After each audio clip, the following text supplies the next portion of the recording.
म मेरो श्रीमानलाई जोसुकैले जेसुकै भयो नि म बाँच्दासम्म मेरो नसामा रगत बग्दासम्म म साथ पनि छोड्दिनँ। के भन्नुहुन्छ उहाँले चाहिँ तपाईँलाई कहिलेकाहीँ मनको कुराहरू खोल्नुहुन्छ होला?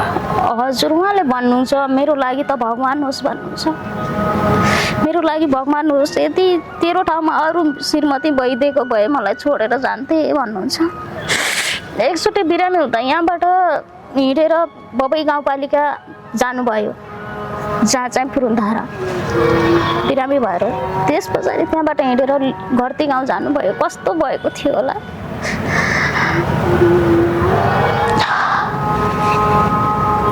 तपाईँहरूको विवाह चाहिँ प्रेम विवाह हो कि? प्रेम विवाह होइन सर, मेरो मागेरै विवाह भएको हो। उहाँसँग पहिला त्यति चिन्जान पनि थिएन। पछि माथि ईश्वरको त नि आफ्नो किस्मतमा जे लेखिएको छ त्यही त हुन्छ नि। अनि कता कताबाट जुट्यो। अनि कति वर्ष भयो बिहे भएको? अहिले 8 वर्ष भयो सर।